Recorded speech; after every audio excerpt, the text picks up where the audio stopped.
Did you know that chemotherapy actually was discovered as a mustard gas for chemical warfare in the 1940s? One of my best friend's mothers struggled very much with cancer, and chemotherapy actually helped her win the fight 3 times. Today I'm going to inform you about chemotherapy. Throughout my speech, I will inform you what chemo is, the history, and an alternative for chemo. Chemotherapy is a treatment of disease, especially for cancer, by the use of a chemical substance. Chemo can be broken down into 2 categories. The first type of chemotherapy is antioplastic, which is anti-cancer. Antioplastic targets cells at different phases of the cell cycle. It may be used to cure cancer, control it, relieve symptoms, or even shrink tumors before surgery or radiation.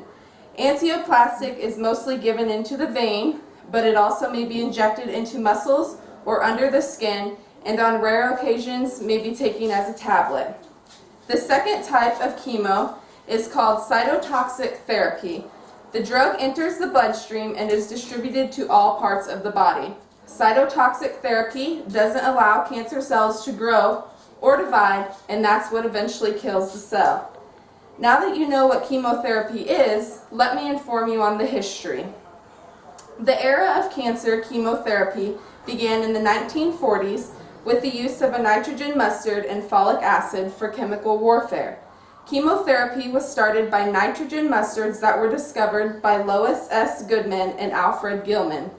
They were both American researchers and pharmacologists. In 1948, Sidney Farber introduced remissions in children with acute lymphoblastic leukemia.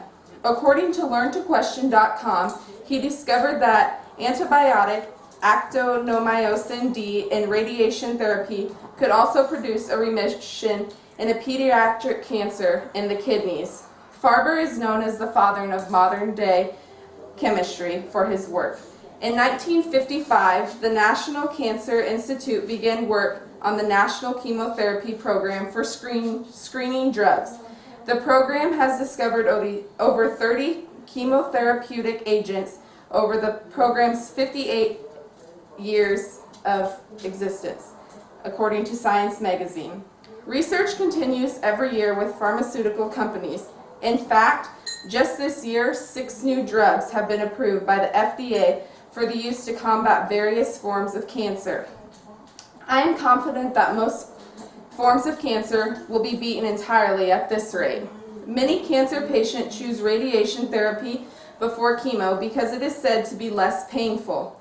Often radiation is used before chemo, as it is more precise.